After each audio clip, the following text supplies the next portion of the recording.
trouble. Uphold the law. You are under arrest. What is this?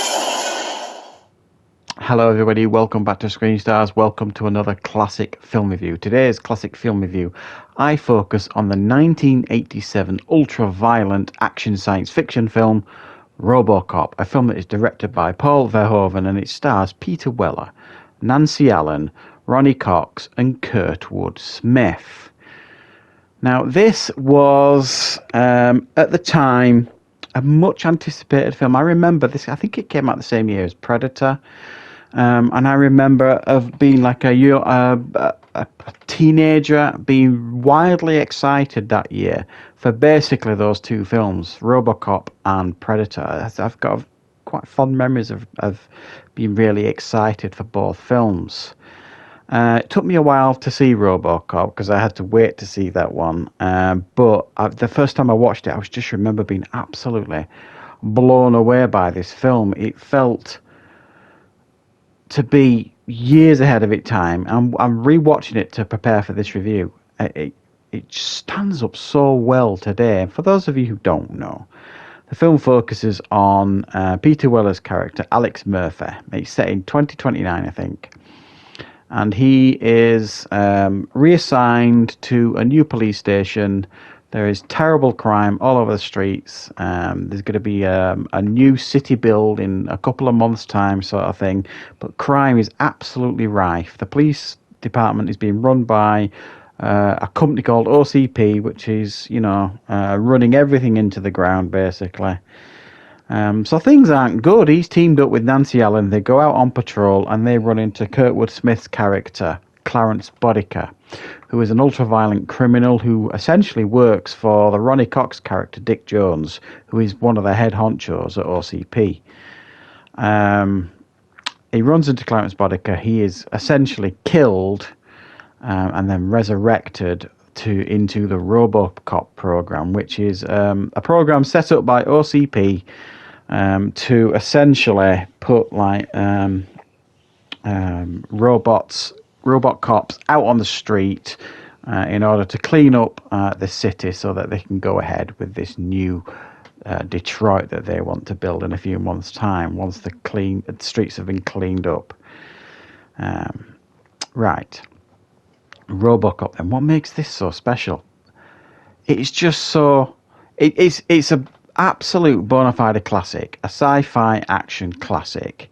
It has retained its power of over all these years. Is so good to watch still.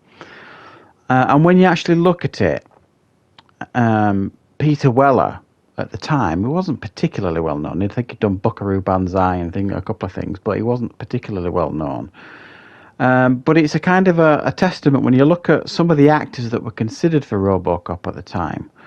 Were actors like Lance Henriksen, Rutger Hauer, Michael Ironside, and essentially they went with Peter Weller, I think because he had a more slender frame, certainly than Rutger Hauer and Michael Ironside. I don't think Lance Henriksen, couldn't do it. I think he was committed to something else. But Peter Weller had also had some martial arts training and things like that, and they liked the way his jawline looked in the mask, and he didn't mind wearing a mask through the majority of the film. But what a great job Peter Weller absolutely does here. Now the story goes that it took them so long to settle on the design for Robocop, and it was Rob Bottin that did the Robocop effects. If that name sounds familiar, it should. He did the effects for The Thing, Total Recall. A superb special effects guy.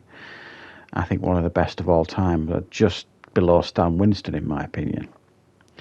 But yeah, the word was that they were so behind on the design for the costume, they couldn't settle on a design. The film had already pretty much started before the finished product was put out. And then Peter Weller, it took 11 hours to put him into the suit.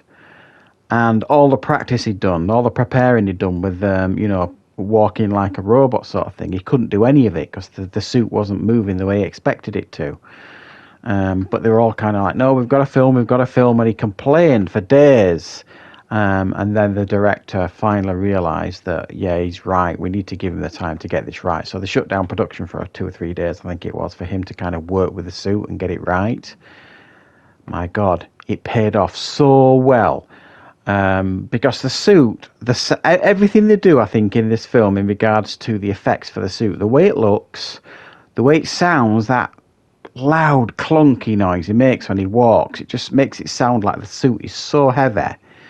Everything they do, I think, adds to this illusion that this thing is real, this Robocop is real, when in actual fact, most of it was obviously quite heavy to wear, I'm sure, but it was like plastic or polystyrene and all sorts of things. When he was getting into the cars, when you see Robocop riding around in a car, in actual fact, what you actually see was him wearing the top half of the Robocop costume, and the bottom half was him like in his underwear sort of thing, because he couldn't get in a car with the Robocop suit on. It just wasn't possible. So I think they did a brilliant job of creating this illusion. And when you think about when this film came out, 1987, the effects are staggeringly good. But it's not just that works. I think Paul Verhoeven is a very special director.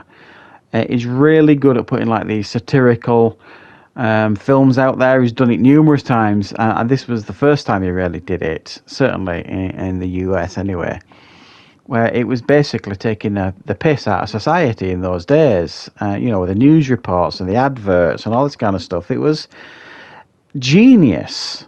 How it was all structured and all put together. The violence is so over the top and wonderful. I mean, if you actually watch the full version of this, with all the violence added in, it's even more ridiculous. Initially, the cut that was put out in cinemas, they had to cut some of the violence out. But in actual fact, the director Paul Verhoeven thought with the full cut was more ridiculous because the violence was just so over the top. He thought it looked comical, and he's right. When you actually watch the full version of this with all the violence added back in that was cut out, it just enhances just how violent the film is, but in a way that is just so over the top. It for me, it's absolutely one of the greatest science fiction films of all time. If I was to do a top 10 list, I'm not sure I could do a top 10 list of my favourite sci-fi films of all time. Robocop would definitely, I suspect, be on that list.